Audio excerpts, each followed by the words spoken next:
Hello good morning student. S के संकल्प YouTube channel पर आपका स्वागत है। मैं हूं राहुल। आज उत्तराखंड के इतिहास की श्रृंखला में अगला अध्याय हम लेकर आए हैं।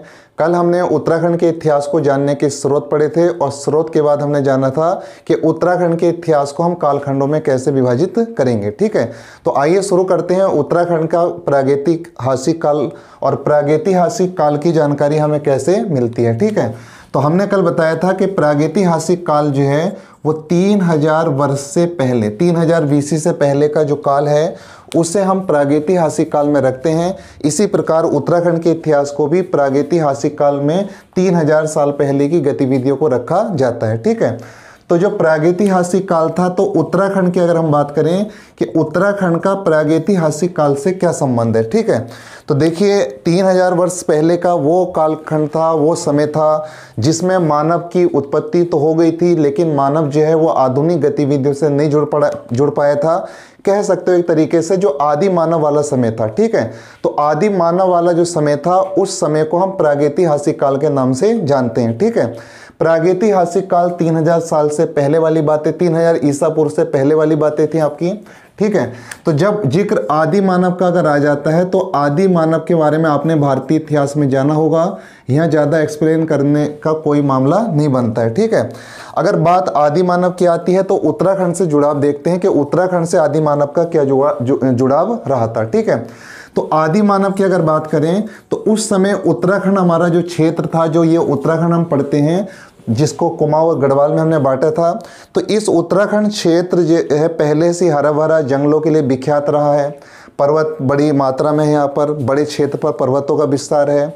तो उत्तराखंड में ऐसा रहा होगा उस समय, आपके प्रागैतिहासिक काल में उत्तराखंड के अंदर ऐसा रहा होगा कि उस समय जो आदि मानव था उसके लिए सबसे ज़्यादा उपयुक्त जगह जो है ये उत्तराखंड के पर्वतीय क्षेत्र भी रहे होंगे। ठीक है, तो आदि मानव क्या करता होगा कि अपने फूल फल कन्न या जो भी चीज़ें जिन पर वो निर्भर था वो सारी चीज़ें जो है वो इन पेड़ पौधों से या उत्तराखंड के अंदर पर्वतों से प्राप्त करता होगा। ठीक है, तो इसी अध्याय में हम जोड़ते हैं आगे क्लास को, और क्लास को हम इस प्रकार जोड़ेंगे कि प्रागैतिहासिक काल के बारे में अध्ययन करेंगे आज। ठीक है, तो प्रागैतिहासिक काल में उत्तराखंड के अंदर हम जो पढ़ेंगे वो पढ़ेंगे हम सबसे पहले शैलाश्रय और गुफाएं। ठीक है, अधिकतर बच्चों को ये मालूम नहीं होता पढ़ने के बाद भी कि गुफाओं में और शैलाश्रय में डिफरेंस क्या होता है। हम उसको एक ही मान लेते हैं लेकिन उसमें कहीं ना कहीं कुछ डिफरेंस होता है। ठीक है, तो प्रागैतिहासिक काल में हमने बताया आदि मानव का जिक्र आया।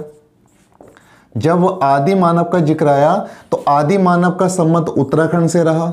उत्तराखंड से संबंध कैसे रहा इस बात की हम जानकारी लेते हैं। तो मैंने आपको बताया कि उस समय मानव के पास आज की भांति ना तो मकान होते थे, ना बिल्डिंग होती थी, ना ऐसी कोई चीज़ें होती थी। तो उस समय क्या था, मानव जंगलों में निवास करता था। लेकिन जब वो जंगलों में निवास करता था तो ऐसा होता होगा कि उस समय जो स्थानीय जंगलों में आदि मानव रहता था, तो जब बारिश होती होगी या मौसम जो है थोड़ा बिगड़ता होगा तो शायद उस समय जो आदि मानव था उन्होंने कुछ गुफाओं का निर्माण करा होगा या कुछ शैलाश्रयों का निर्माण करा होगा। ठीक है, तो आदि मानव ने जो गुफाओं का और जो शैलाश्रयों का निर्माण करा है, ठीक है, जो हम शैलाश्रय या शैलश्रय भी बोल सकते हैं उसको। और दूसरी बात मैं बता रहा हूँ आपको गुफाएं। ठीक है, शैलश्रय क्या होता है, गुफाएं क्या होती हैं। शैलश्रय ऐसे स्थान होता है, शैलश्रय ऐसे स्थान को बोला जाता है, आपने पर्वतीय भागों में देखा होगा, जैसे अल्मोड़ा या चमोली में आप गए होंगे तो अल्मोड़ा के अंदर क्या होगा कि आपने देखा होगा कि एक इस टाइप से, जैसे कह सकते हो कि उन्होंने पर्वतों को काटा होगा अंदर से और काटकर छतरी नुमा चीज़ बाहर को निकाल दी होगी पर्वत चट्टानों की, और जब कभी बरसात होती होगी तो ये आदि मानव के लोग वहाँ आकर बैठ जाया करते होंगे। ठीक है, तो कह सकते हैं शैलश्रय को अगर हम डेफिनेशन या परिभाषित करें तो ऐसे परिभाषित कर सकते हैं कि उस काल में आदि मानव जब वर्षा या अन्य ऐसी विषम परिस्थितियों में जब अपना निवास ढूंढता था तो उसने पर्वतों को काटकर कुछ गुफानुमा चीज़ें बना ली थी।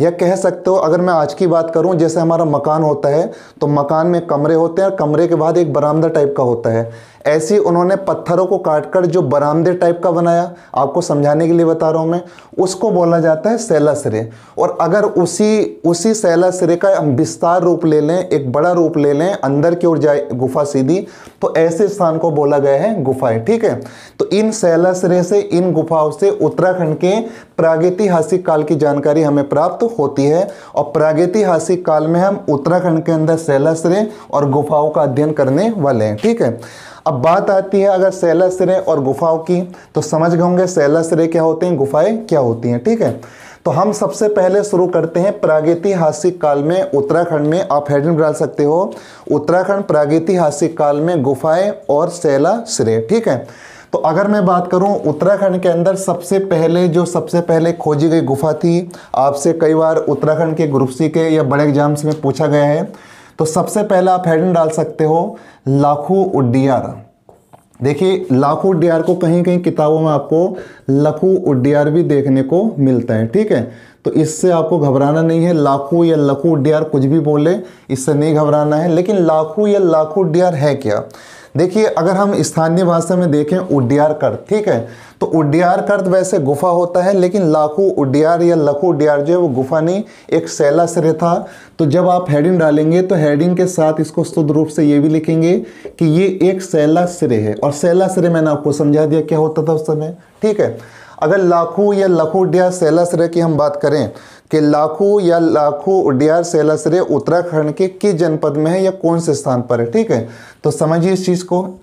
सबसे पहले अगर बात करें स्थान की कि उत्तराखंड के अंदर लाखू या लाखू उड्डियार गुफा नहीं बोलेंगे, सैला सिरे बोलेंगे।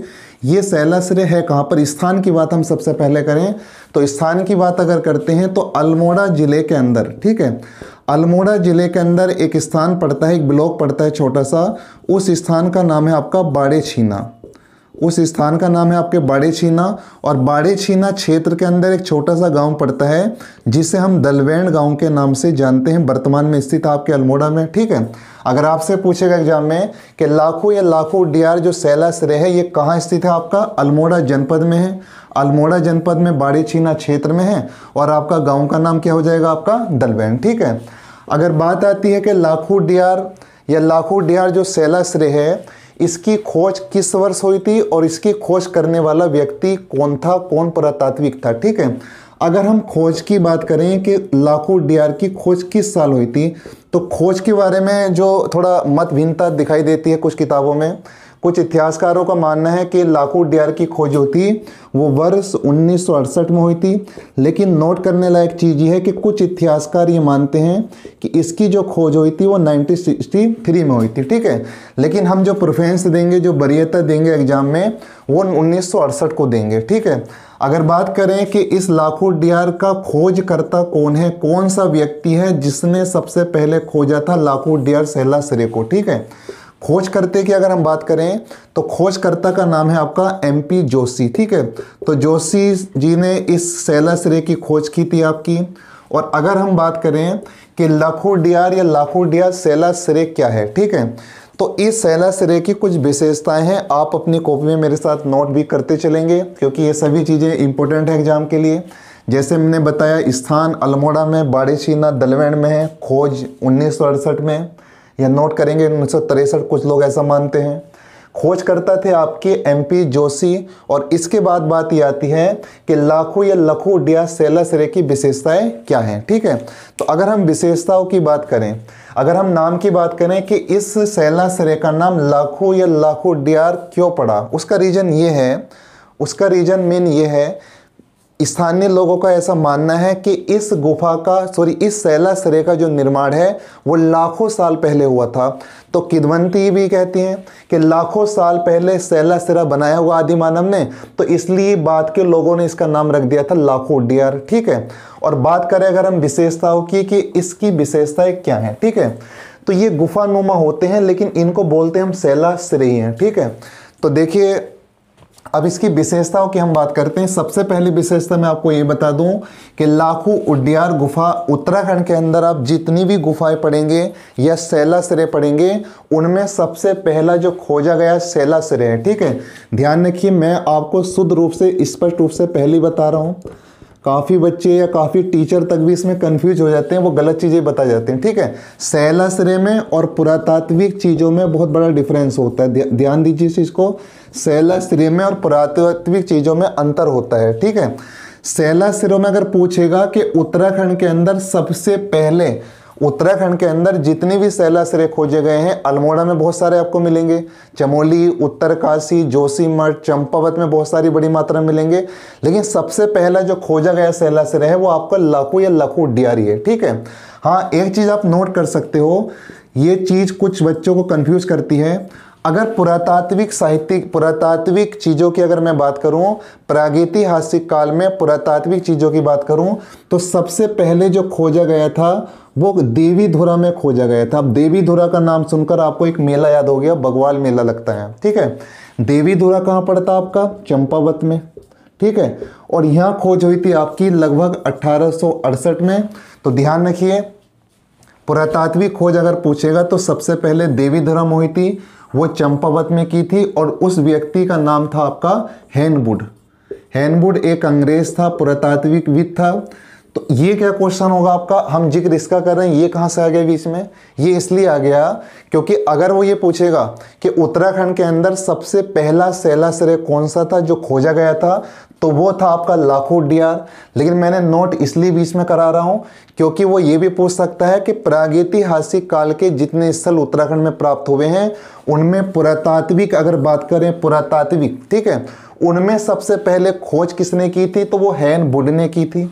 वो किसने की थी आपकी? हेनवुड ने, और वो की थी देवीधुरा में। देवीधुरा किधर आपका? चंपावत जिले में। ठीक है, लेकिन अगर वो पूछेगा कि उत्तराखंड में सबसे पहले खोजा गया शैलाश्रय निम्न में से कौन सा था, तो आप बताएंगे लाखू उड्डियार। ठीक है, और ये देवीधुरा में जो खोजे गए थे, जैसे आपकी एक जमीन होती नीचे, तो उसके अंदर ओकली नोमा चीजें मिली थी आपकी, गोल गोल जमीन के अंदर इस टाइप से।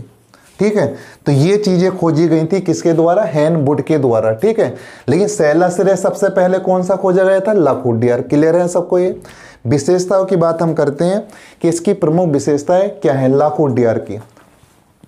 देखिए, सबसे पहला एग्जाम में पूछता है कि लाखू उड्डियार गुफा जो है उसकी आकार या उसका आकार जो है वो कैसा है। ठीक है, अगर मैं इस शैलाश्रय के आकार की बात अगर करता हूँ कि इसका आकार जो है वो कैसा है, ठीक है, तो आकार जो है वो जैसे नाग का फन होता है ना, तो फन के आकार का है। ठीक है, अगर हम बात करें कि लाखू उड्डियार जो शैलाश्रय है इसकी प्रमुख विशेषताएं अन्य रूप में क्या है। ठीक है, तो विशेषताओं को हम एक एक कर देखेंगे। सबसे पहले अगर विशेषताओं की बात करें जो बहुत बार उत्तराखंड के एग्जामों में पूछी जा चुकी है। ठीक है, उत्तराखंड के एग्जामों में क्वेश्चन ऐसे पूछा जा चुका है, उत्तराखंड के एग्जामों में क्वेश्चन उसने ऐसे पूछा है कि उत्तराखंड के अंदर वह कौन सा शैलाश्रय है या वह कौन सी गुफा है। ठीक है, उत्तराखंड के अंदर वह कौन सा शैलाश्रय है या वह कौन सी गुफा है जिसके अंदर मानव को एकल या समूह में, मैं लिख देता हूं, इस गुफा के अंदर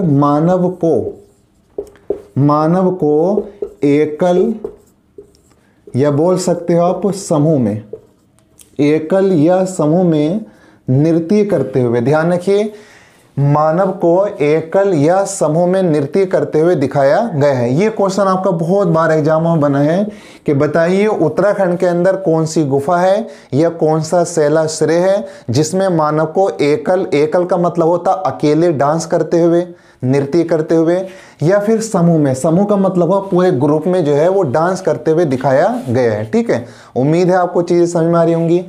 अगर मैं बात करूं कि एकल या समूह में जो नृत्य करते हुए दिखाया गया है, ठीक है, एकल या समूह में जो नृत्य करते हुए दिखाया गया है, इस एकल या समूह में नृत्य करते हुए इस प्रकार दिखाया, एक दीवार पर 28 लोग हैं और एक दीवार पर जो है आपके 32 लोगों के समूह को दिखाया गया है। ठीक है, तो आपसे पूछेगा मानव को एकल या समूह में नृत्य करते हुए किस शैलाश्रय या किस गुफाओं की दीवारों पर अंकित करते हुए चित्रों में दिखाया गया है। ठीक है, तो उस गुफा का नाम है, उस शैलाश्रय का नाम है आपका लाखू उड्डियार शैलाश्रय। ठीक है, एक दीवार पर 28 लोग दिखाए गए चित्र के रूप में और दूसरी दीवार पर 32 लोग दिखाए गए हैं। हालांकि अगर आप अब जाओगे उस जिले में अल्मोड़ा में तो आपको 32 या 28 नहीं दिखाई देंगे, धुंधले हो चुके हैं चित्र वर्तमान में। अगर हम दूसरी प्रमुख विशेषता की बात अगर करते हैं तो नंबर 1, मानव को एकल या समूह में नृत्य करते हुए उस गुफा की दीवार पर दिखाया गया है, उस समय के मानव ने बनाया हुआ ये चित्र। इसके बाद यहाँ क्या है कि मानव को जानवर का पीछा करते हुए दिखाया गया है। मानव को, और अगर हम डीप कर जाएं तो 6 मानव को, 6 व्यक्तियों को, ठीक है। तो मानव को जानवर का पीछा करते हुए, मानव को जानवर का पीछा करते हुए दिखाया गया है, ठीक है। अगर हम तीसरी प्रमुख विशेषता की अगर बात करें कि लाखों डियार या लाखों डियार सैलासरे में क्या दिखाया गया आपका, तो ध्यान रखिए इसमें आप बिंदुओं के रूप में, बिंदु आप जानते होंगे जब हम कोई ज्योमेट्रिक चित्र बनाते हैं, बिंदुओं व रेखाओं से, बिंदुओं व रेखाओं से ज्योमेट्री चित्र, ठीक है, बिंदु या रेखाओं से ज्यामितीय चित्रों को दिखाया गया है। मतलब इससे हमने ये आकलन करा कि हो सकता है उस समय जो मानव रहा होगा वो थोड़ा थोड़ा गणित को भी जानता होगा, उसका अपना कोई गणित होगा ऐसा, तो उसमें क्या है कि बिंदुओं के रूप में उसने रेखाओं को बनाया, इस तरीके से एंगल दिखाई दिए हैं दीवारों के ऊपर। तो हमने बोला बिंदुओं और रेखाओं से ज्यामितीय चित्र भी बनाए गए, जैसे हम आज पढ़ते समचतुर्भुज बना देते हैं, त्रिभुज बना देते हैं, समरूप त्रिभुज बना देते हैं। तो ऐसी कुछ ज्यामितीय आकृतियां भी दिखाई गई हैं, ठीक है। और चौथी अगर हम प्रमुख विशेषता की बात करें तो चौथी प्रमुख विशेषता ये है आपकी कि यहाँ पशु और पक्षियों के रंगीन चित्र भी दिखाए गए हैं। पशु और पक्षियों के रंगीन चित्रों को भी, ध्यान रखिए, पशु और पक्षियों के रंगीन चित्रों को भी दिखाया गया है, ठीक है। और आकार मैंने आपको बता ही दिया था कि इसका जो आकार है वो फन के आकार का है आपका। तो ये कुछ विशेषताएं जहां से अक्सर एग्जामों में क्वेश्चन बनते हैं, ठीक है। क्वेश्चन कैसे बनते हैं, आपने देखा होगा ग्रुप सी के जो एग्जाम होते हैं, जितने वनडे एग्जाम होते हैं, उनमें अधिकतर क्वेश्चन तो 4 ऑप्शन देकर ही पूछता है। लेकिन जब बड़े एग्जाम होते हैं, आप बड़े एग्जाम जैसे पीसीएस का एग्जाम हुआ या समीक्षा अधिकारी हुआ, लोअर पीसीएस हुआ, या इस तरीके के प्रवक्ता के एग्जाम हुए, तो उनमें क्या है थोड़ा फैक्ट्सफुल क्वेश्चन देता है। वो क्वेश्चन लिख देता है कि उत्तराखंड में जो लाखों डियार सैलासरे है उसके बारे में सही कथन का चयन कीजिए। तो सही कथन का जब हमें चयन करना है तो वो लिख देगा मानव को एकल या समूह में नृत्य करते हुए दिखाया गया है, मानव को जानवर का पीछा करते हुए दिखाया गया है, बिंदु और रेखाओं से ज्यामितीय चित्र दिखाए गए हैं, पशु और पक्षियों के रंगीन चित्र दिखाए गए हैं। तो इनमें से कोई सा भी कथन देगा तो वो सही होगा आपका, ठीक है। तो 4 प्रमुख विशेषताएं आप इसके बारे में जानेंगे, ठीक है। तो आपने अभी तक क्या सीखा लाखों डियार के बारे में, कि लाखों डियार गुफा किस जनपद में है आपका, अल्मोड़ा में है। अल्मोड़ा में कौन से क्षेत्र में आपके, बाड़ेछीना में है, मैंने इससे पहले बताया था। बाड़ेछीना में कौन से गांव में आपके, दलवेन गांव में है, छोटा सा गांव है एक, ठीक है।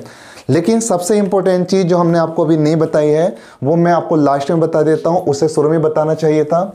आपसे अभी एक एग्जाम हुआ था हाईकोर्ट का भी पिछला दिसंबर 2019 में, तो उसमें एक क्वेश्चन आया था और उससे पहले भी वो क्वेश्चन आ चुका है कि ये जो लाखों डियार गुफा है ये कौन सी नदी के किनारे है, ठीक है।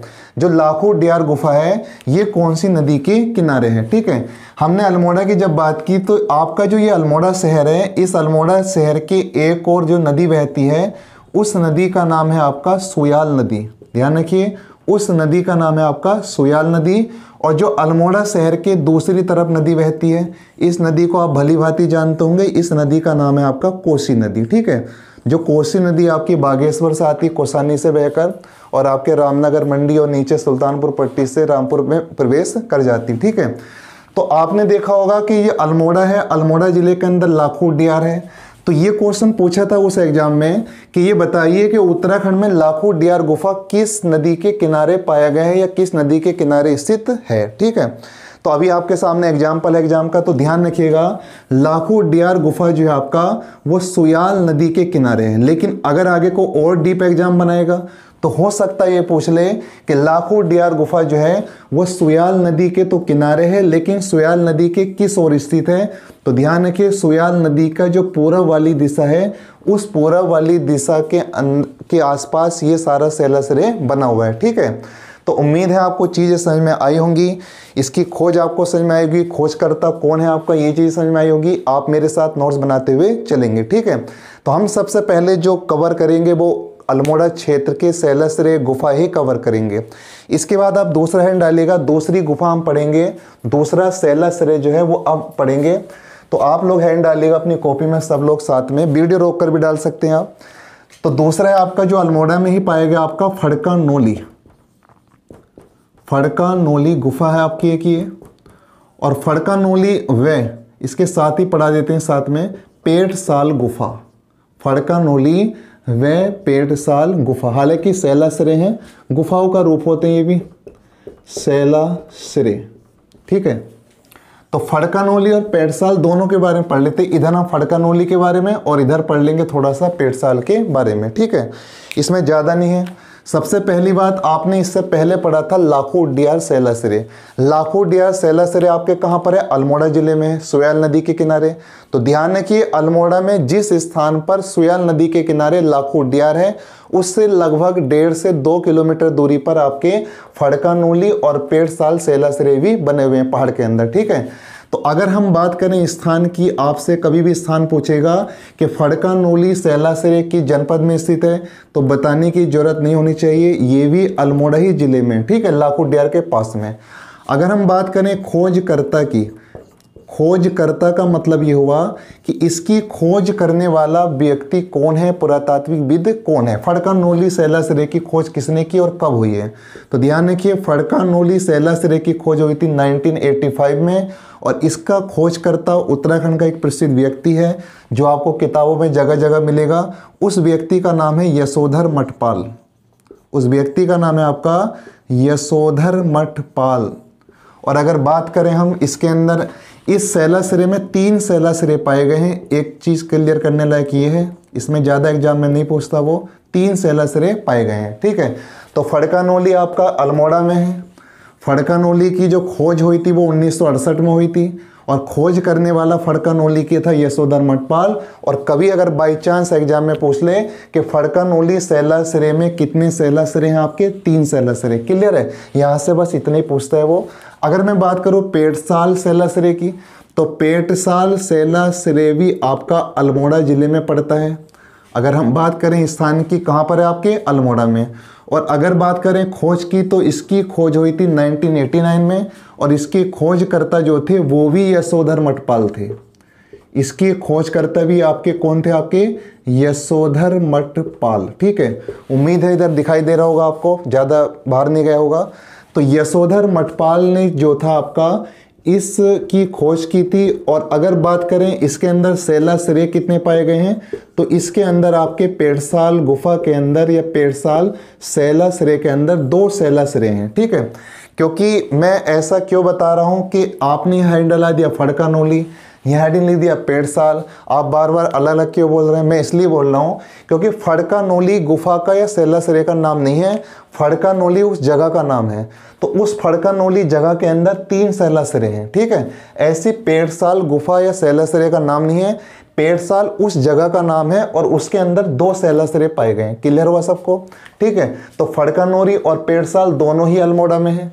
अंतर है, फड़कानोली की खोज 1985 में हुई थी, खोज करने वाले यशोधर मठपाल थे, और इसके अंदर 3 शैलाश्रय बने हुए दिखाई दिए हैं फड़कानोली में। पेड़साल नामक स्थान पर जो है वो भी अल्मोड़ा में है। इसकी खोज 1989 में हुई थी और यशोधर मठपाल द्वारा खोज की गई, लेकिन पेड़साल में आपके 2 शैलाश्रय पाए गए हैं। ठीक है, तो उम्मीद है आपको चीज़ें समझ में आ रही होंगी। और इसका जो इम्पोर्टेंट है आपका पेड़साल का, वो ये है जो बहुत बार एग्जामों में पूछा जा चुका है। इसके बारे में क्वेश्चन ये है कि बताइए उत्तराखंड के अंदर वो कौन सा शैलाश्रय है या कौन सी गुफा है जहां कत्थई रंग के शैलचित्र पाए गए हैं। ध्यान रखिए, यहाँ कत्थई रंग के शैलचित्र मिले हैं, कत्थई रंग के शैलचित्र। ये अपना आप में एक इंपॉर्टेंट क्वेश्चन बनाता है एग्जाम में, कत्थई। अब आपको याद करने का थोड़ा तरीका बताता हूँ। पेड़साल, पेड़ होता हमारा पेड़, और पेड़ का हमारा रंग जो है नॉर्मली देखा जाए तो वो कत्थई रंग का होता है। नॉर्मली टाइप से देखें तो हम कह सकते हैं कत्थई रंग के शैलचित्र उत्तराखंड में कहाँ पाए गए आपके? फड़कानोली में या पेड़साल में। तो आप क्या बताएंगे? पेड़साल। ठीक है, आपको ऐसे ऑप्शन देगा वो, पहला ऑप्शन दे देगा पेड़साल, एक ऑप्शन दे देगा आपको वो फड़कानोली।